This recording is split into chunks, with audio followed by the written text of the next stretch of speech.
It's important for property investors to understand the difference between a population and home building hotspot and what we at Hotspotting would define as a property growth hotspot. There are those who believe that the best philosophy in selecting good places to buy real estate is to follow the population growth and buy in the locations where population is growing the most or the fastest. And this, we believe, is a very poor strategy. Very often, the locations that have the highest population growth rates do so simply because they're locations on the fringe of a major city where there's land available for building new housing estates, and naturally the population will grow there, often from a very low base.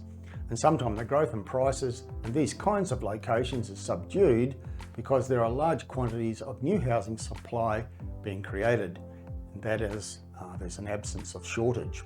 By contrast, some of the best capital growth is often achieved in locations where there is little or no population growth because there are established suburbs with no large vacant areas for new homes to be built.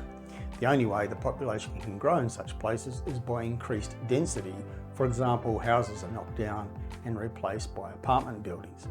Now, recently the Housing Industry Association published its latest Hotspots report, and their definition of a hotspot is very different to ours. The HIA report seeks to identify the areas where the greatest amount of new population and new home construction is occurring.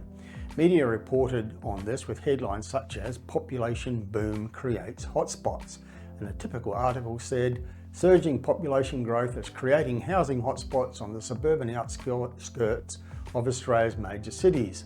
The annual Housing Industry Association Population and Residential Building Hotspots report says the northwest Sydney suburbs of Box Hill and Nelson are Australia's biggest hotspots for construction, followed by Fraser Rise and Plumpton in Melbourne's west.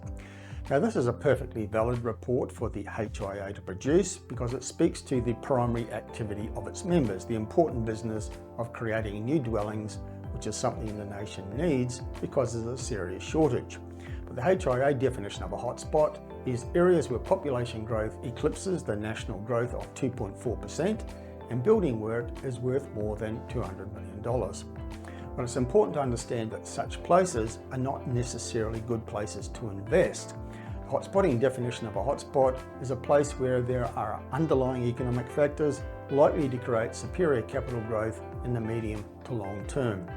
Our empirical formula for selecting locations likely to become capital growth hotspots includes the strength and depth of the economy, the size of the population, but not how much it's growing, the existing infrastructure and amenities, investment in new infrastructure, and a number of other features.